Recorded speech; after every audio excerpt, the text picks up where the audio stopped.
The midday sun splashed its warm rays over the parched desert, ridding the caravan members of their last iota of strength and power.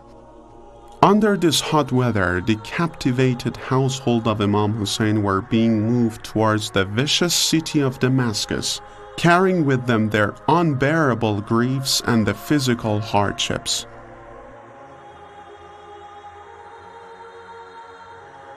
On a bareback camel, Imam Sajjad was bleeding due to the heavy shackles around his neck. His Holiness gazed at the severe heads of the martyrs on the spears, and tears rolled down his cheeks. Turning his head towards her aunt, Imam Sajjad could see the immense pain and grief in the eyes of Lady Zainab. And then he could remember the night of Ashura, the last night that his father, Imam Hussein, lived. In the dark of night, Imam Hussein and his loyal companions were talking to each other. In the meantime, the servant of Abu Dharr was sharpening and cleaning the sword of Imam Hussein. Imam Hussein whispered some lines of a poem. "O world, shame on your friendship. You let many of your friends get killed day in, day out. Everything is in God's hand and everyone is just a traveler in this path." In a nearby tent, Imam Sajjad was gravely ill and resting in his bed, while Lady Zainab was treating the beloved son of his brother. When Imam Sajjad heard those lines of poetry from his father, he noticed it was a sign of imminent martyrdom and death. With his eyes full of tears, Imam Sajjad did not cry. After hearing those lines of poetry, Lady Zainab visited her brother, Imam Hussein, and said, "I wish I was dead so that I would have not witnessed such a day. Oh, you are the legacy of my ancestors. Oh, you are the shelter of my offspring. Today, I have lost all people dear to me. This incident has renewed the griefs of my father Ali, my mother Fatima, and my brother Hassan."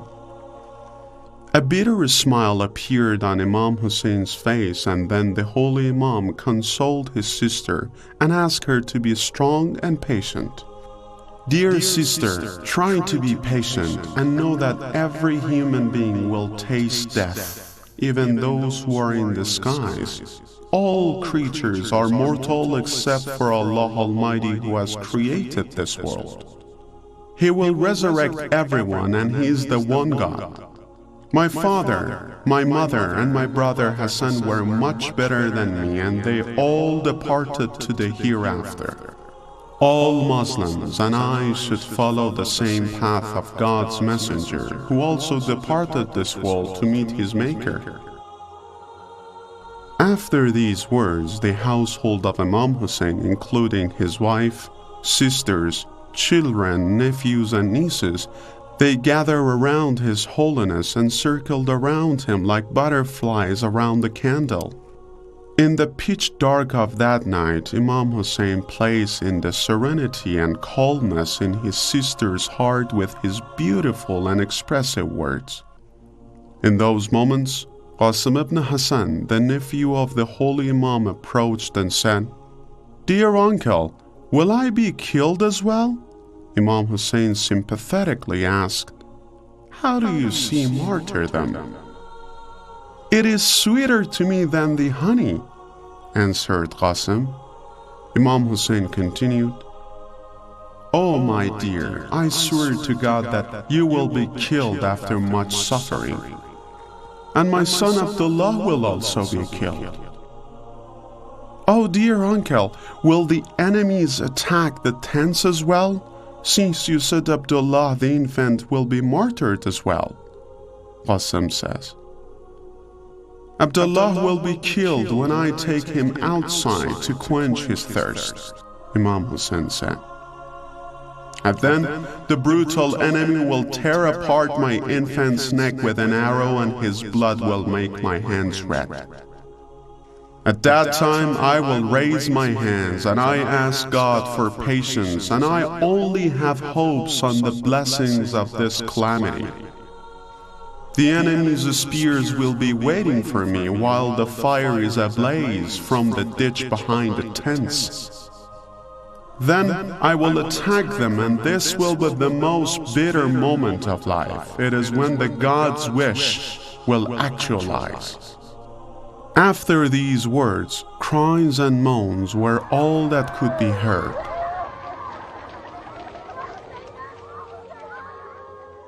It was over midnight and the bloody morning was approaching.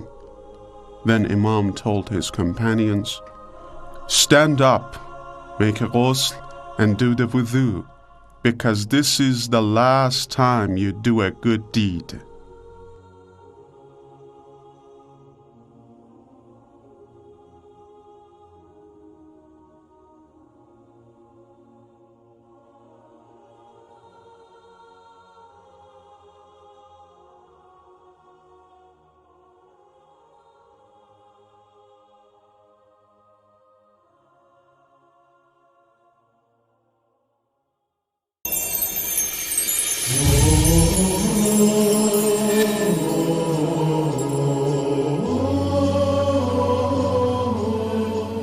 روایت داره پیغمبر خدا فرمودن مالی ولی یزید اللهم لعن یزید. چرا نفرمودن مالی ولی شمر؟ میدونستن کی قاتل مباشره. چرا نفرمودن مالی ولی ابن سعد؟ چرا نفرمودن مالی ولی ابن زیاد؟ اگه پیدا کردید به من نشون بدید. همیشه بزرگا مسئول اول هستن و مسئول بزرگ هستن. همیشه هم تا الان تا امروز ببینید تو بعضی نوشته ها بعضی ناصبی ها توجیه میکنن، میگن یزید خبر نداشته، کشور اسلامی بزرگ بوده، پهناور، رئیس از جزئیات خبر نداره، اطلاع نداره. پیغمبر خدا میفرمان مالی ولی یزید اللهم لعن یزید. ببینید بحارا همینجا تو قم من مکرر شنیدم کسایی که شاگردای مرحوم آقا عبدالکریم بودن، کیا بودن، میگفتن پهلوی این کارهایی که میکرد با عزاداری ها، با روزخونی ها، با چه قصه های مفصل. یه بار یک کسی از قبل پهلوی اومد، یا حالا خودش مثلا تفسیرش نمیدونم، پیش حاج مرحوم آقا عبدالکریم که یکی از شاگردای ایشون به من میگفت مرحوم حاج تو این قصه پهلوی مثل دوک شده بود. مثل این تعبیر قومیه، یعنی مثل مشک خشک تکیده شده بود. و بعضی از شاگردای ایشون فرزند ایشون مکرر میگفتن حاج دق کرد مرد. نقل کردن که اومده بوده پیشش کسی توجیه میکرده، گفته اعلی حضرت این چیزا رو اطلاع نداره، این جزئیات، اگه چیزی تو قم شده، چیزی چیکار شده فلان. وقتی این که توجیه میکنه این دیگه حرارت نداره. ممکنه اسمش شیعه باشه، ممکنه معتقد به 14 معصوم باشه، ممکنه معتقد به 12 امام باشه صلوات الله علیهم اجمعین، اما اون درجه ایمان وقتی که نداشت احساس حرارت نمیکنه تو نفسش.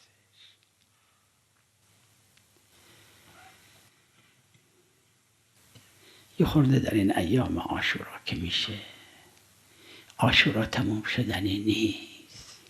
عاشورا رو خدای تبارک و تعالی خاصه که روز به روز توسعه پیدا کنه، زیاد بشه. شماها که هر کدومتون به هر جای کره زمین بستگانی دارید منتشر شدن این طرف اون طرف، بلاد اسلام، بلاد غیر اسلام، تماس دارید، میان میشنوید، بپرسید. هر سالی چند صد تا مجلس جدید تو چند صد تا شهر و ده جدید درست میشه. چقدر توسعه پیدا میکنه. این فلا یزداد الا علوا است. سعی کنیم هم خودمون این حرارت را نگه داریم، تو نفسمون نذاریم حتی یک نسبت 1% سردی پیدا بشه. حالا نه سردی مطلق، همون کمش هم نشه. هم سعی کنیم دست دیگران را بگیریم و قدری که میتوانیم راجع به شعائر مقدسه امام حسین علیه السلام از زبان، از پول، از حضور، از موضعگیری، از تشویق، از خدمت، از همت کمک کنیم.